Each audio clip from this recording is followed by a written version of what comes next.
ભારતની વૈશ્વિક ડિઝાઇન પરંપરાને વધુ એક મહત્વપૂર્ણ સિદ્ધિ પ્રાપ્ત થઈ છે.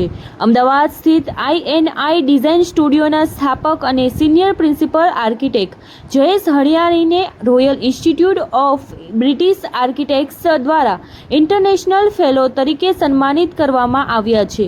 આર્કિટેક્ટના ક્ષેત્રમાં વિશ્વના સર્વોચ્ચ વ્યવસાયિક સન્માનોમાં આ એક ગણાય છે. આ પ્રતિષ્ઠિત સન્માન એવા આર્કિટેક્ટને આપવામાં આવે છે જેમણે પોતાના દેશની સીમાઓથી આગળ જઈને આર્કિટેક્ચર અને સમાજના વિકાસમાં નોંધપાત્ર અને ઉત્કૃષ્ટ યોગદાન આપ્યું હોય. આંતરરાષ્ટ્રીય સ્તરે પ્રતિષ્ઠિત PR રિવ્યૂ પ્રક્રિયા દ્વારા આપવામાં આવતું ઇન્ટરનેશનલ ફેલો આર્કિટેક્ચર ક્ષેત્રના સૌથી પ્રતિષ્ઠિત આજીવન સન્માનોમાંનું એક માનવામાં આવે છે. So, architect Jayesh Hariani, હું INI ડિઝાઇન સ્ટુડિયોનો ફાઉન્ડર અને સિનિયર પ્રિન્સિપાલ છું. આજે આપણે જે વાત કરવા ભેગા થયા છીએ એ રોયલ ઇન્સ્ટિટ્યૂટ ઓફ આર્કિટેક્ટ્સ, જે ગ્લોબલી નોન આર્કિટેક્ચરલ સંસ્થા છે, ઇન્સ્ટિટ્યુશન છે, one of the oldest institute of architect જેને કહી શકાય.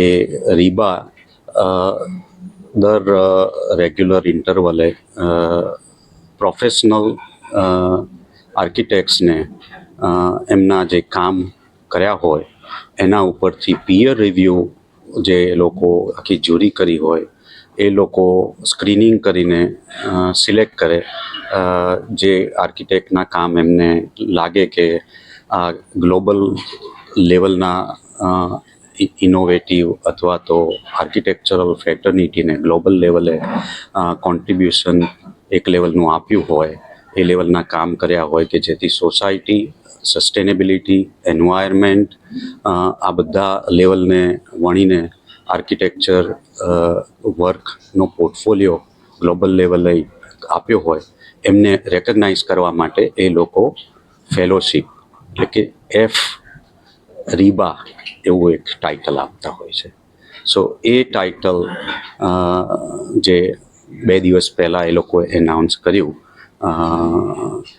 જે we are blessed to be recognised with that level of a global recognition. ઉપરાંતમાં 2021માં similarly American Institute of Architects કે જે બીજી ગ્લોબલ સંસ્થા છે, one of the legacy institution, એ લોકોએ પણ સિમિલરલી ફેલોશિપ તરીકે રેકગ્નાઇઝ અને ઓનર આપી એસ અ FAIA. સો બંને ઇન્સ્ટિટ્યૂટના રેકગ્નિશનથી I am blessed and I feel honored but humbled at the same time to be recognized at that level.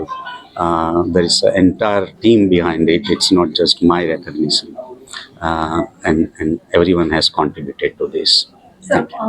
So, our project, we work across India and internationally of a very complex, very, I would say, unique landmark projects માં કામ કરવાનો મોકો મળી રહ્યો છે. ગુજરાતના કહીએ તો કરન્ટલી હમણાં જ તે શરૂ થયેલું છે અંબાજીનો આખો માસ્ટર પ્લાન કોરિડોર. એવી રીતે બેટ દ્વારકાનો આખો કોરિડોર જે માસ્ટર પ્લાન છે એ છે. પછી ફોર એક્ઝામ્પલ આપણે મોટામાં મોટું ટોલેસ્ટ ભવન જે ગવર્મેન્ટનું છે, ઇન્ડિયા લેવલનું ટોલેસ્ટ સસ્ટેનેબલી પ્લેટિનમ ડિઝાઇન છે, સુરત મહાનગરપાલિકાનું આખું ભવન છે, એ પ્રોજેક્ટ કરી રહ્યા છીએ. પછી ઇવન ધરોઈનો આખો ગ્લોબલ લેવલનું ટુરિઝમ ડેસ્ટિનેશન બનાવવાનું એક પ્રાયોજન છે સેન્ટર અને ગવર્મેન્ટ, સ્ટેટ ગવર્મેન્ટનું. તો એનો આખો માસ્ટર પ્લાન, શિવરાજપુરનો આખો માસ્ટર પ્લાન, ધોલાવીરાનું આખું ટુરિઝમ ડેસ્ટિનેશન, આવા ઘણા પ્રોજેક્ટો. અને એસ યુ ઓલરેડી નો, જે ઇનિશિયલ જે વિઝન આખો પ્લાન કર્યો હતો DPR અને feasibility study before the decision on the Olympic bid was made, એ જે વિઝન પ્લાન પણ જે કરેલો હતો સરદાર વલ્લભભાઈ પટેલ એન્કલેવનો, એમાં પણ અમને કામ કરવાનો મોકો મળ્યો છે.